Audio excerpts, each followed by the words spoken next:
This video is for BSc students. In this video, we will start cell biology, the paper 2 given in this syllabus. So, as we know that every organism is formed of so many cells और single cell. In our body there are 4 types of tissue. हमारा जो शरीर है वो बना है 4 तरह के टिश्यू का. That is epithelial tissue, muscular tissue, nervous tissue और कनेक्टिव टिश्यू. तो 4 तरह के तो टिश्यू हैं. ऐसे ही कई तरह के हमारी बॉडी के अंदर सेल्स पाए जाते हैं. फॉर एग्जांपल नर्वस टिश्यू की बात करें तो उसमें न्यूरॉन्स बने होते हैं एक सोमा या बॉडी के, जिसमें प्लाज्मा मेम्ब्रेन की एक्सटेंशंस होती हैं जिनको डेंड्राइट्स कहते हैं. और उसके अंदर न्यूक्लियस है सोमा या बॉडी में, और इससे अराइज होता है एक एक्सोन और वो टर्मिनेट करता है सिनेप्टिक बटन्स में. ये एक मल्टीपोलर न्यूरॉन है और इसकी जो एक्सोन है that is surrounded by myelin sheath. और ये भी कुछ दूसरी तरह के सेल्स होते हैं, माइलिन शीथ बनाते हैं. These are Schwann cells. और इसके अलावा हमारी बॉडी में है बाइपोलर न्यूरॉन्स. उनकी शेप कुछ अलग है.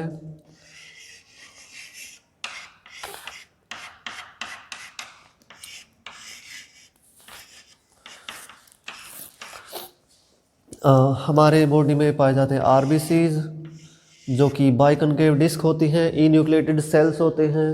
और कार्डियक मसल सेल्स की बात करें तो वो कुछ ऐसे सेल हैं जो कि यूनिन्यूक्लिएटेड होते हैं और उनमें पाई जाती हैं स्ट्रिएशंस, क्योंकि ये स्ट्रेटेड मसल फाइबर होता है.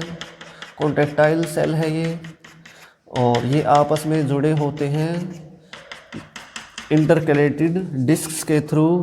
ये रीजन इंटरकलेटेड डिस्क बनाती है और ये 2 सेल आपस में इस तरह से जुड़े हैं. ये कार्डियक सेल्स होते हैं, कार्डियक मसल सेल्स.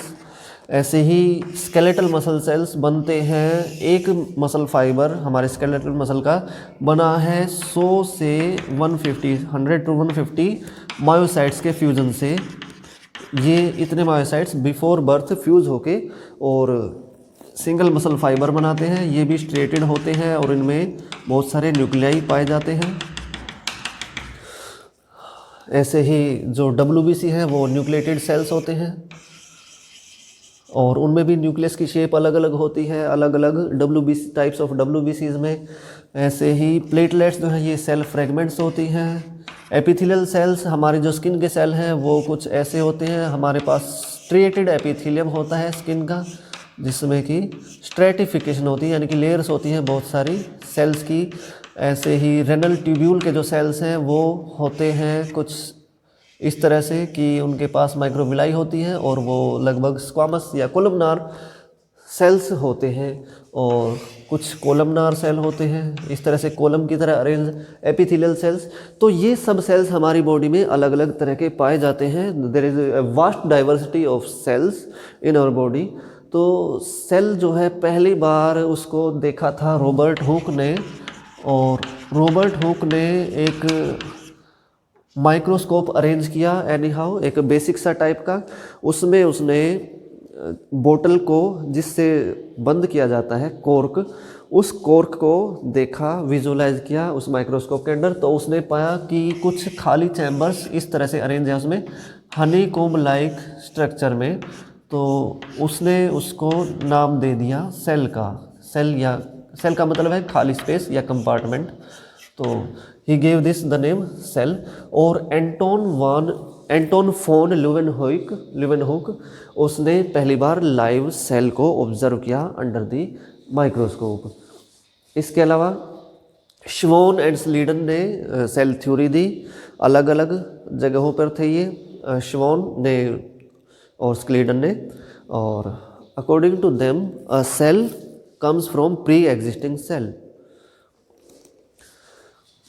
तो अब हम एक नॉर्मल एनिमल सेल की बात करें तो वो सेल जो है वो बना है एक लिमिटिंग मेम्ब्रेन के अंदर, एनवेलप्ड है.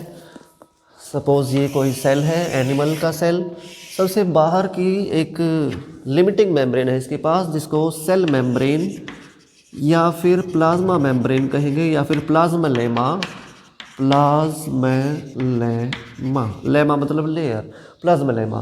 और ये जो प्लाज्मा मेम्ब्रेन है ये होती है सिलेक्टिवली परमिएबल, ऐसा नहीं कि कुछ भी सेल के अंदर घुस जाए, ये केवल सिलेक्टिव चीज़ों को ही अंदर आने देती है और सिलेक्टिव चीज़ों को ही बाहर जाने देती है। कुछ चीज़ों को रोक देती है बाहर ही, कुछ चीज़ों को आने देती है। इसके अलावा सेल के पास है एक न्यूक्लियस जिसके अंदर है क्रोमेटिन। क्रोमेटिन बना है लीनियर डीएनए का, और ये जो क्रोमेटिन है इसी में न्यूक्लियस में ही एक ऐसा अलग से डेंसली स्टेन्ड रीजन है न्यूक्लियोलस, और ये पूरा क्रोमेटिन जो है ये एनवेलप्ड है, ये बाउंड है डबल मेम्ब्रेन से, और जो न्यूक्लियर मेम्ब्रेन है उसमें ये इनर मेम्ब्रेन है, ये आउटर न्यूक्लियर मेम्ब्रेन है, इस तरह से। और इसकी जो आउटर न्यूक्लियर मेम्ब्रेन है वो कंटिन्यूएशन में है एंडोप्लाज्मिक रेटिकुलम के, और जो एंडोप्लाज्मिक रेटिकुलम है उसमें एम्बेडेड है बहुत सारे राइबोसोम्स, तो ये बना देता है रफ एंडोप्लाज्मिक RER या रफ एंडोप्लाज्मिक रेटिकुलम। इसके अलावा सेल के पास है और बहुत सारी ऑर्गेनल्स। ऑर्गेनल का मतलब है छोटे छोटे ऑर्गन्स, ऑर्गेनल्स। तो ये एक ऑर्गेनल हो गई, न्यूक्लियस एक ऑर्गेनल हो गई, endoplasmic reticulum. Smooth endoplasmic reticulum पे ये चिपके नहीं होते। स्मूथ एंडोप्लाज्मिक रेटिकुलम जो है वो नेटवर्क है ट्यूब्यूल्स का। इसके अलावा गोल्जी अपरेटस जो है वो कुछ इस तरह से अरेंज होता है सेल के पास कि वो बना है सिस्टर्न से और वैक्यूल से, और ये इस तरह से अरेंज है कि इसका जो कनकेव सरफेस है वो बाहर की तरफ होता है और कन्वेक्स सरफेस अंदर की तरफ फेस करता है गोल्जी अपरेटस का। दिस इज गोल्जी अपरेटस या Golgi body. This is rough endoplasmic reticulum, ये है न्यूक्लियर मेम्ब्रेन, ये न्यूक्लियस, और ये वाला रीजन न्यूक्लियोलस। न्यूक्लियोलस जहाँ पर राइबोसोम्स का सिंथेसिस होता है। इसके अलावा है यहाँ पर double membrane bound organelle, that is mitochondrion, plural is mitochondria, और यहाँ पर राइबोसोम्स हैं, कुछ फ्री राइबोसोम्स हैं, कुछ अटैच हैं रफ एंडोप्लाज्मिक रेटिकुलम से, और इनका काम है ट्रांसलेशन का, ये प्रोटीन सिंथेसिस करते हैं। और यहाँ पर प्रेजेंट हैं लाइसोसोम्स, जो कि जिनको सुसाइड बैग्स भी कहा जाता है। लाइसोसोम जो है इनके अंदर पीएच होता है बहुत ही लो, और इनके पास एंजाइम्स होते हैं डिफरेंट टाइप्स के डाइजेस्टिव एंजाइम्स। ये किसी भी बाहर से आए हुए सपोज किसी सेल सरफेस के किसी एंटीजन से बाइंड किया कोई भी फॉरेन मटेरियल और इसको इसने इंटरनलाइज कर लिया बाय एंडोसाइटोसिस, तो वो फ्यूजन होता है लाइसोसोम से और फिर इसको तोड़ दिया जाता है, डाइजेस्ट कर दिया जाता है बाय लाइसोसोम्स। तो ये सारे ऑर्गेनल्स और बहुत सारे ऑर्गेनल्स होती हैं। इनके अलावा सीलिया और फ्लैजेला आर ऑल्सो ऑर्गेनल्स, एक सेल में पाई जाती हैं। और सेंट्रल डोग्मा ऑफ लाइफ क्या है, वो ये है कि जो डीएनए है वहाँ पर इससे बनता है एमआरएनए ट्रांसक्रिप्शन के थ्रू। वो एमआरएनए न्यूक्लियर पोर के थ्रू आता है बाहर साइटोप्लाज्म के अंदर, और साइटोप्लाज्म में आने के बाद उस एमआरएनए से चिपक जाते हैं राइबोसोम्स और वो बनाते हैं चेन ऑफ अमीनो एसिड्स, जिसकी हो जाती है फोल्डिंग और वो बना देता है प्रोटीन। तो central dogma of life is DNA से आरएनए बना, आरएनए से प्रोटीन बना। तो इसका एक्सेप्शन भी है, रिवर्स ट्रांसक्रिप्शन जो है वो इसका एक्सेप्शन है। अच्छा, तो ये तो होगा एक animal cell, typical animal cell. अब हम बात करेंगे इसकी 1 बाय 1 ऑर्गेनल्स की, और सबसे पहले बात करेंगे प्लाज्मा मेम्ब्रेन की। इसकी जो प्लाज्मा मेम्ब्रेन है उसके डिफरेंट मॉडल्स दिए गए समय समय पर, जैसे कि 2 प्रोमिनेंट मॉडल है और सबसे ज़्यादा मोस्ट एक्सेप्टेड मॉडल जो है वो है फ्लूइड मोज़ेक मॉडल।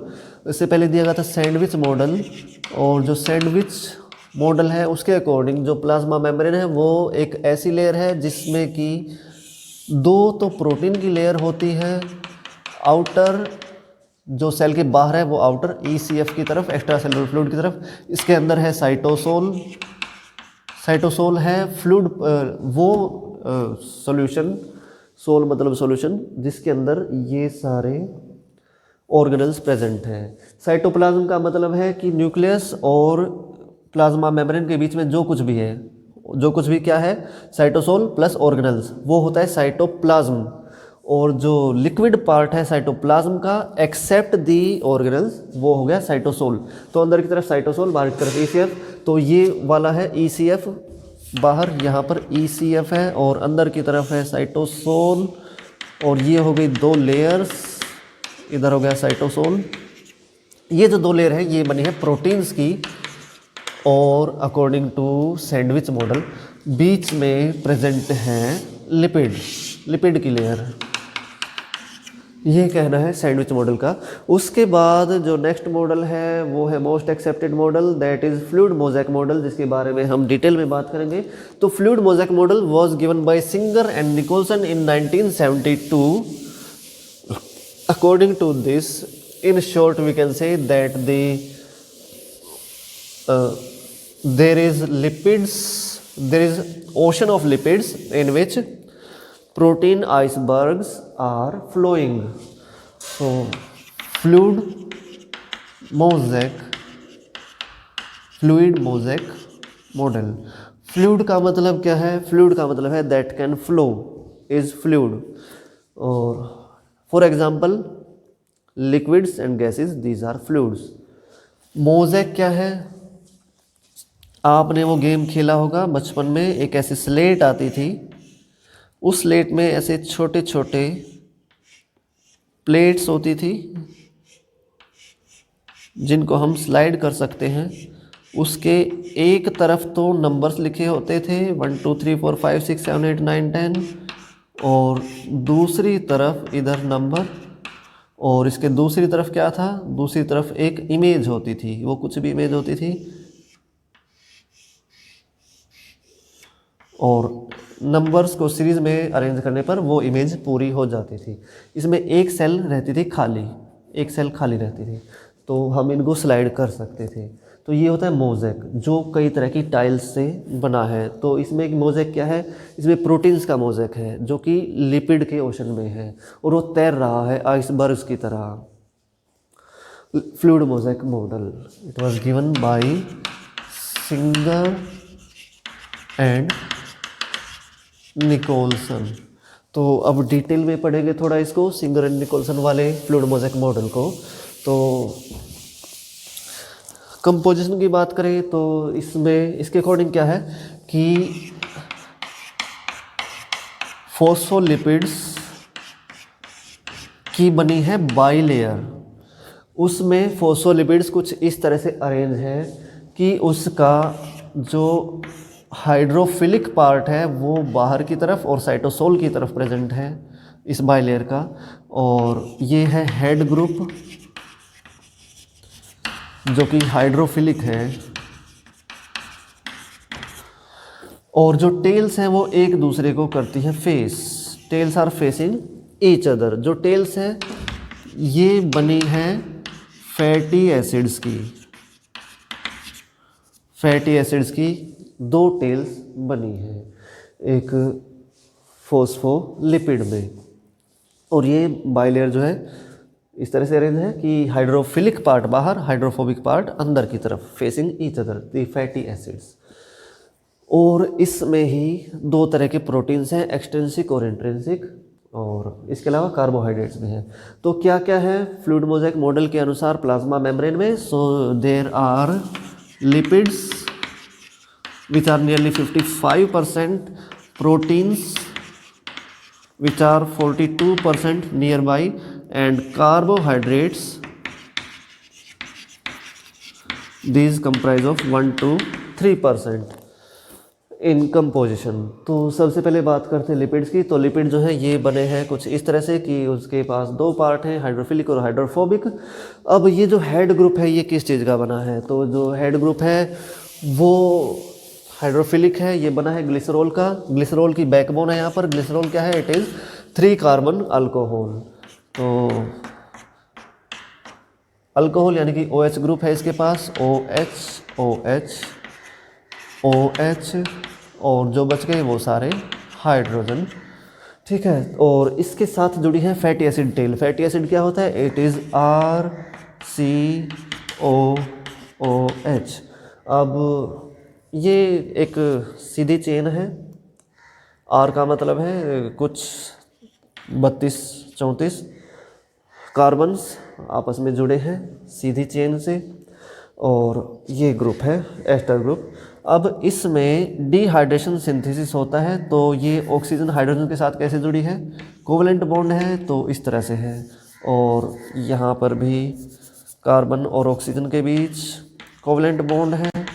तो डिहाइड्रेशन सिंथेसिस में क्या होता है, H2O निकल जाता है, H2O निकल गया, डिहाइड्रेशन सिंथेसिस, H2O निकल जाता है, ये बच गया एक इलेक्ट्रॉन यहाँ पर, एक यहाँ पर। तो क्या होगा, उसके बाद होगा ये कि ये बन जाएगा एक कोवलेंट बॉन्ड इस तरह से। तो और दूसरे के साथ भी कुछ ऐसा ही होगा, पर दूसरी जो चेन है उसमें होती है किंक होती है, ये तिरछी होती है due to the presence of double bond in 2 carbons. 2 carbon ऐसे आएंगे बीच में जहाँ पर डबल बॉन्ड होगा, जिसकी वजह से किंक जनरेट हो जाती है। ये किंक क्या करती है, इस किंक की वजह से इस प्लाज्मा मेम्ब्रेन को मिलती है फ्लूइडिटी, क्योंकि किंक होगी तो मॉलिक्यूल्स, फैटी एसिड के मॉलिक्यूल्स आपस में क्लोजली पैक नहीं हो पाएंगे, तो वो सॉलिडिफाई नहीं हो पाएंगे, तो ये प्रोवाइड करती है फ्लूइडिटी। इसके अलावा अच्छा इधर देखते हैं, यहाँ पर अटैच है फॉस्फेट ग्रुप, उस फॉस्फेट से जुड़ा है, in case of phosphatidyl choline group जुड़ा होता है। कोलिन क्या है, कोलिन है ये 3 मिथाइल ग्रुप, इसके साथ अटैच 1, 2 और 3 मिथाइल ग्रुप, 2 कार्बन फिर 1 नाइट्रोजन और उसके साथ 3 मिथाइल ग्रुप अटैच है, तो ये बन गया कोलिन, फॉस्फेटिडिल कोलिन। और ये हो गया कंप्लीट इसका हेड, जिसमें ग्लिसरॉल की बैकबोन है, उसके साथ फॉस्फेट जुड़ा है और एक और ऑर्गेनिक कंपाउंड जुड़ा है, और in case of phosphatidyl choline वो है कोलिन। इधर ये हो गई 2 फैटी एसिड टेल्स जिनमें किंक है। तो लिपिड के बारे में ये, इसके अलावा इनके बीच में प्रेजेंट होता है कोलेस्ट्रॉल। कोलेस्ट्रॉल जो होता है वो प्रोवाइड करता है rigidity as well as fluidity. So cholesterol का रोल क्या है, it provides rigidity as well as fluidity to the plasma membrane. परंतु ये कैसे संभव है कि 2 अपोजिट चीज़ें एक साथ ही प्रोवाइड कर रहा है। तो देखिए पहले इनकी रोटेशन के बारे में बात करें तो जो फॉस्फोलिपिड्स होते हैं उनमें 3 तरह की मूवमेंट्स होती हैं। इनकी मूवमेंट्स, एक होती है रोटेशनल, अपने एक्सिस पे ये इस तरह से घूमते रहे तो रोटेशनल मूवमेंट हो गई। दूसरी होती है ट्रांसवर्स या ट्रांजिशनल, ये इधर उधर फ्लोट करते हैं तो वो ट्रांजिशनल मूवमेंट होती है। और तीसरी है फ्लिप फ्लॉप, यानी कि ये वाला पलट के इधर दूसरी लेयर में आ जाए फॉस्फोलिपिड, तो वो होगी फ्लिप फ्लॉप मूवमेंट। ये बहुत ही रेयर होती है, ये दोनों बहुत ही कॉमन होती हैं। तो कोलेस्ट्रॉल क्या करता है, ट्रांजिशनल मूवमेंट को लिमिट करके रखता है, रोक के रखता है। तो ये इनहिबिट करता है ट्रांजिशनल मूवमेंट्स को।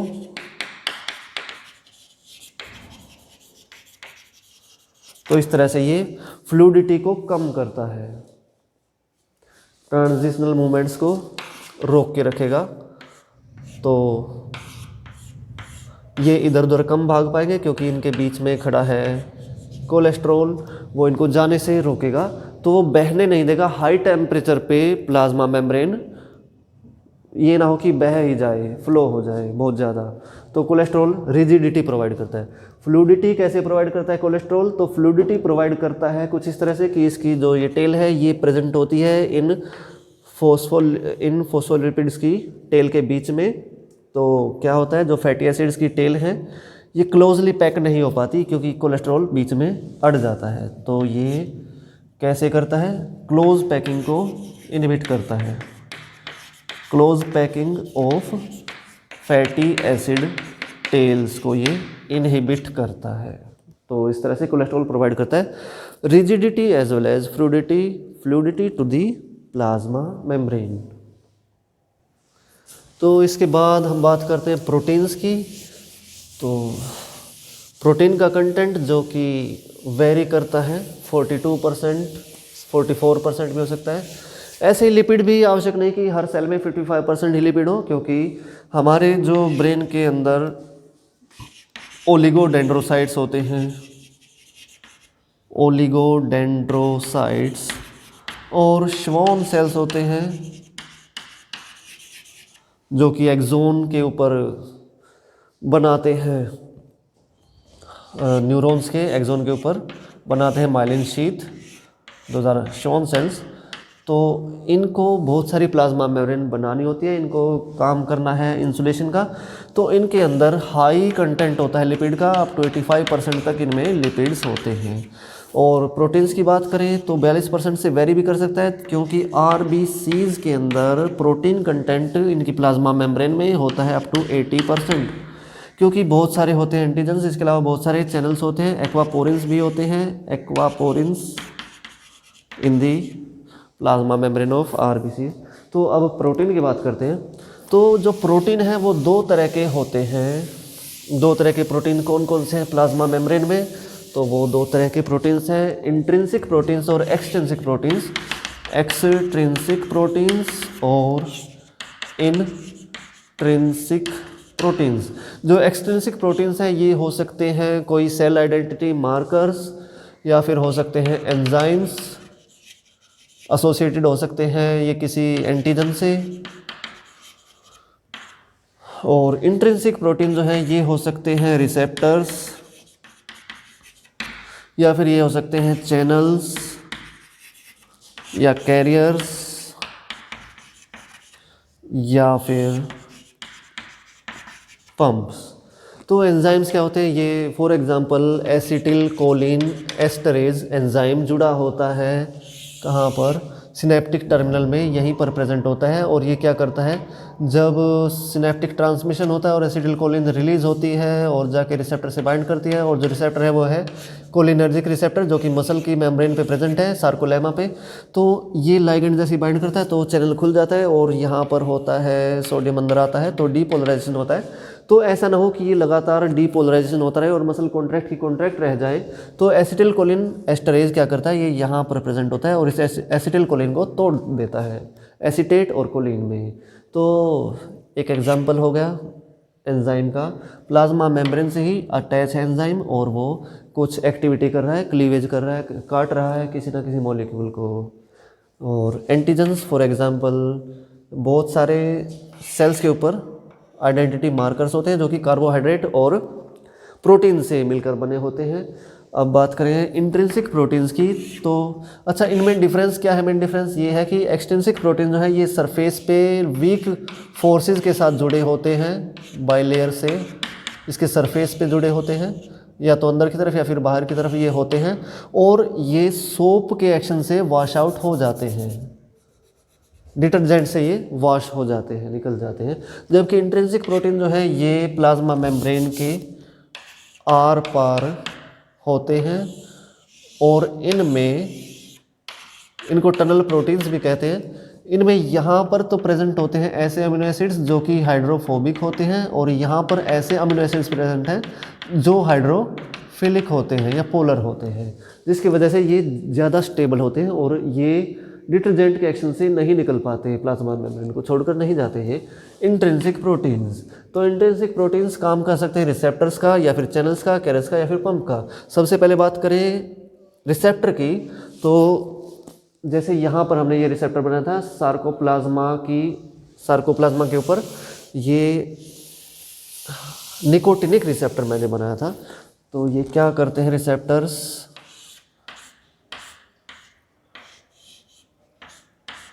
ये एक एग्जाम्पल है निकोटिनिक रिसेप्टर का।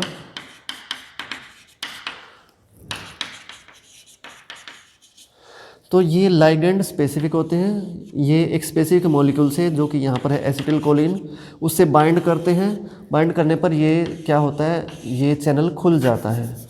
जब चैनल खुल जाता है तो इससे सोडियम अंदर आता है और प्लाज्मा मेम्ब्रेन डीपोलराइज हो जाती है। दूसरे रिसेप्टर हो सकते हैं किसी हार्मोन के रिसेप्टर्स। हार्मोन्स क्या होते हैं? ये केमिकल मैसेंजर्स होते हैं जो कि किसी दूर पे प्रेजेंट डक्टलेस ग्लैंड में सिंथेसाइज होते हैं। सपोज यहाँ पर कहीं सिंथेसाइज हुए हार्मोन, उसको रिलीज़ कर दिया गया आसपास के उसके ईसीएफ में, ईसीएफ से वो एंटर करता है ब्लड वेसल के अंदर और ब्लड में, फिर वो हार्मोन ट्रैवल करता है, पूरे सिस्टम में फैल जाता है और जहाँ पर उसके रिसेप्टर प्रेजेंट होते हैं जिस टारगेट ऑर्गन पर, वहाँ पर वो उस रिसेप्टर से जाके बाइंड करता है स्पेसिफिकली, और उसके बाद क्या करता है, वो अपने सिग्नल को ट्रांसमिट करता है रिसेप्टर के थ्रू उसके साइटोसोलिक एंड तक। और साइटोसोलिक एंड पे most of the time present होता है कोई एंजाइम, और वो जो एंजाइम है वो फिर एक्टिविटी करता है, वो कन्वर्जन करता है, फॉस्फोरिलेशन कर सकता है, डीफॉस्फोरिलेशन कर सकता है, किसी दूसरे एंजाइम को एक्टिवेट कर सकता है। तो वो क्या करता है, सेलुलर एक्टिविटी को अल्टर कर देता है। तो ये कोई हार्मोन और ये उसका रिसेप्टर, ठीक है। तो ये हो गए रिसेप्टर्स, ये ट्रांस मेम्ब्रेन प्रोटीन्स होते हैं। अब बात करते हैं चैनल्स की। तो जो चैनल्स हैं वो भी ट्रांस मेम्ब्रेन प्रेजेंट होते हैं, अक्रॉस द मेम्ब्रेन प्रेजेंट होते हैं, और ये स्पेसिफिक होते हैं किसी न किसी मॉलिक्यूल्स के लिए। ये परमिएबिलिटी को बढ़ा देते हैं, इनके थ्रू फैसिलिटेटेड डिफ्यूजन होता है। ऑल दो ये जो बाइलेयर है लिपिड की, ये हर चीज़ के लिए परमिएबल नहीं है। तो for example sodium molecule easily इसको क्रॉस नहीं कर सकता, तो उसके लिए प्रेजेंट है प्लाज्मा मेम्ब्रेन में चैनल। चैनल क्या करता है, ये स्पेसिफिकली केवल और केवल सोडियम को अंदर आने देगा। तो ये स्पेसिफिक होते हैं और ये करवाते हैं फैसिलिटेटेड डिफ्यूजन।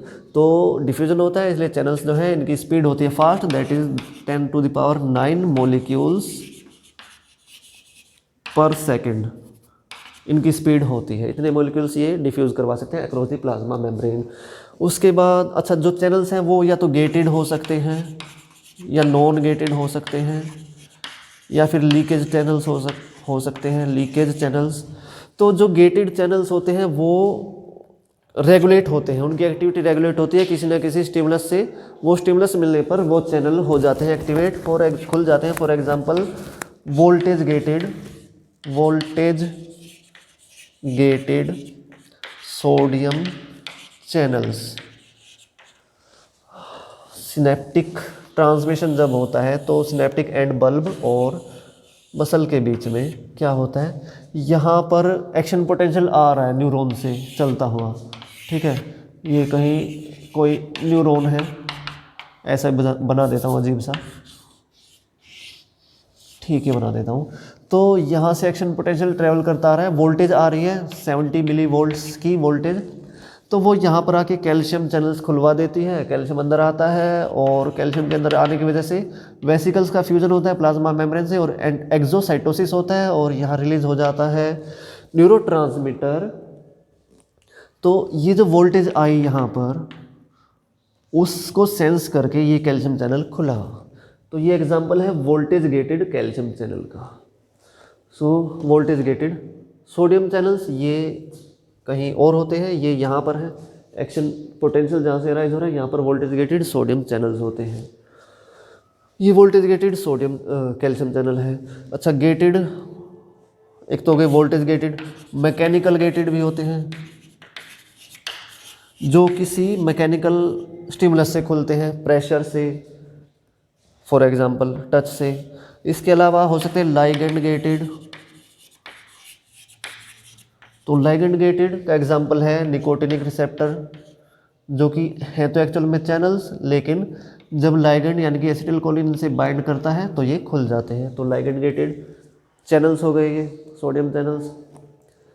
तो लीकेज चैनल्स ये अपने आप ही खुलते रहते हैं, बंद होते रहते हैं। पोटेशियम चैनल्स इसका एग्जाम्पल है, पोटेशियम लीकेज चैनल्स एग्जाम्पल है लीकेज चैनल्स का। तो ये तो बात हो गई चैनल्स की। फिर कैरियर्स क्या होते हैं, कैरियर्स की स्पीड थोड़ा स्लो होती है। इनमें ये है 10⁶ मॉलिक्यूल्स, यानी कि 1, ये तो हो गया 1 बिलियन, ये 1 मिलियन मॉलिक्यूल्स पर सेकेंड।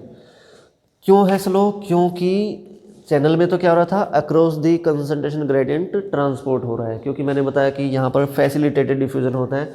फैसिलिटेटेड डिफ्यूजन यानी कि डिफ्यूजन को फैसिलिटेट करना, उसको एक रास्ता प्रोवाइड करना चैनल के थ्रू। कैरियर्स में क्या होता है, इनमें होते हैं बदलाव। फॉर एग्जांपल हम यदि बात करें एक सोडियम ग्लूकोज सिम्पोर्टर की, ये या तो होते हैं सिम्पोर्टर या एंटीपोर्टर या फिर यूनिपोर्टर, तो इनमें कन्फॉर्मेशनल चेंजेस होते हैं। और वो चेंजेस कैसे होते हैं कि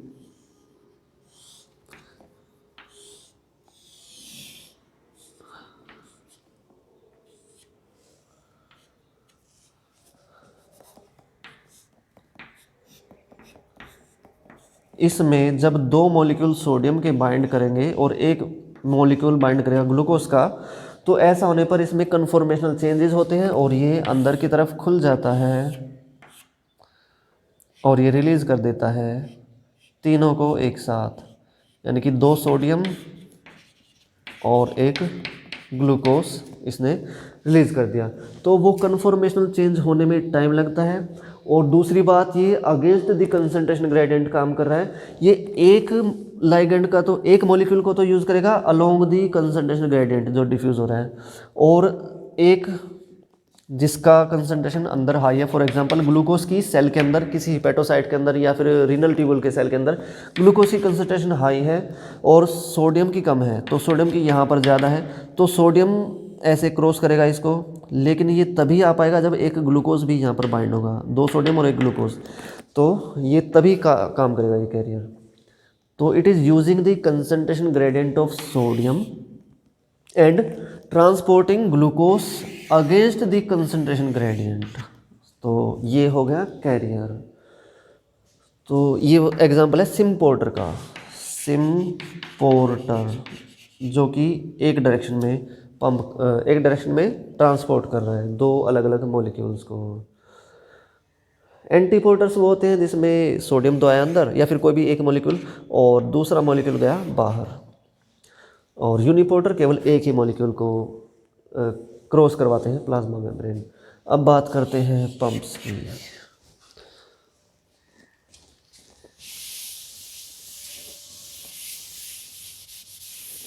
तो पंप होते हैं इनसे भी स्लो, इनकी स्पीड है 1000 मॉलिक्यूल्स, मैक्सिमम स्पीड में बता रहा हूँ 1000 मॉलिक्यूल्स पर सेकेंड पंप्स की स्पीड होती है। अब पंप क्या करते हैं, ये ऐसे प्रोटीन्स होते हैं, टनल प्रोटीन्स होते हैं जो कि एटीपी को हाइड्रोलाइज करके और ट्रांसपोर्ट करते हैं किसी मॉलिक्यूल का अक्रॉस दी प्लाज्मा मेम्ब्रेन। तो क्योंकि ये एटीपी को हाइड्रोलाइज करते हैं तो ये अक्सर अगेंस्ट दी कंसंट्रेशन ग्रेडियंट काम करते हैं। इसका एक एग्जांपल है सोडियम पोटेशियम एटीपीएज। सपोज ये है इनसाइड ऑफ द सेल, ये है आउटसाइड। सोडियम पोटेशियम एटीपीएज क्या करता है, ये 3 सोडियम को तो बाहर पंप कर देता है और 2 पोटेशियम को अंदर उठा लाता है bye hydrolysis of ATP. ATP क्या है, एडिनोसिन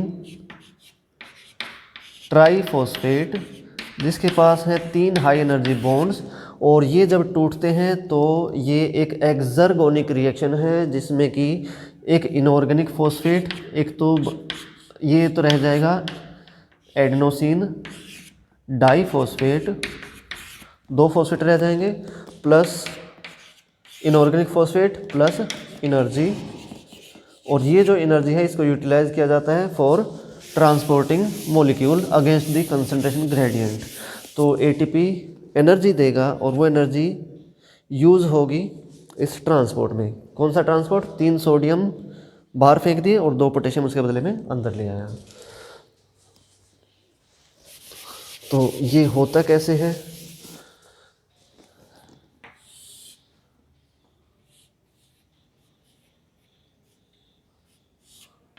जब ये बाहर की तरफ खुला है तो इसके साथ इसकी टेंडेंसी है कि ये सोडियम को बाइंड नहीं करेगा, ये बाइंड करता है पोटेशियम को, और सोडियम इसके पास है तो वो उसको रिलीज़ कर देता है। इसमें ऐसे बदलाव होते हैं इसकी कन्फॉर्मेशन में कि सोडियम बाइंड हो जाता है और सोडियम रिलीज़ हो जाता है और पोटेशियम बाइंड हो जाता है। अब जब ऐसा होता है कि इससे रिलीज़ हो गए सोडियम और पोटेशियम हो गया बाइंड, तो ये एटीपी को हाइड्रोलाइज करता है और कन्फर्मेशन में चेंज होता है और ये अंदर की तरफ ओपन हो जाता है। और अब ये वाली जो कन्फर्मेशन है वो फेवर करती है सोडियम की बाइंडिंग को और पोटेशियम की बाइंडिंग को वो फेवर नहीं करती।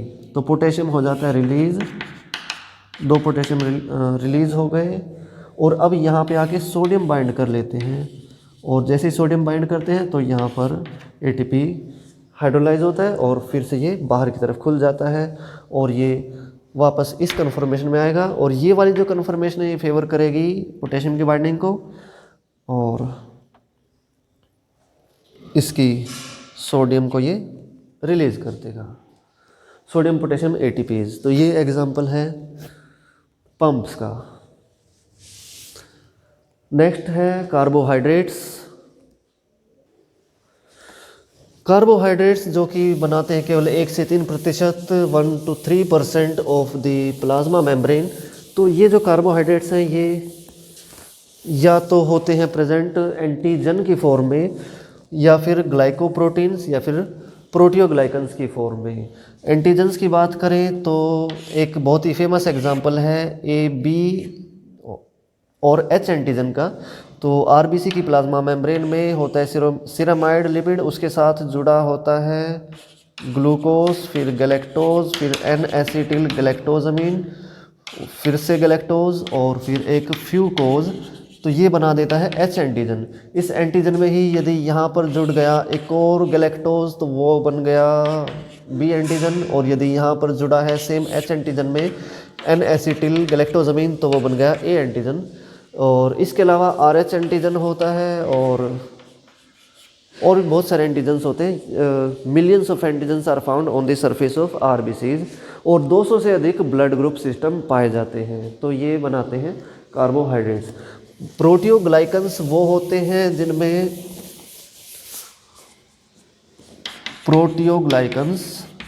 प्रोटीन का कंटेंट कम और कार्बोहाइड्रेट का कंटेंट होता है ज़्यादा। तो इसमें protein is less and carbohydrate is high. और ग्लाइकोप्रोटीन्स वो हैं जो जिसमें प्रोटीन का कंटेंट है हाई और कार्बोहाइड्रेट का कंटेंट है लो। और कार्बोहाइड्रेट्स जो है ये एंटीजन्स बनाते हैं, सेल आइडेंटिटी मार्कर्स बनाते हैं, ये बनाते हैं extra cellular matrix ECM proteins के साथ मिलकर, फॉर एग्जांपल कोलेजन। और इसके साथ ही यहीं पर ओवर करते हैं इस क्लास को।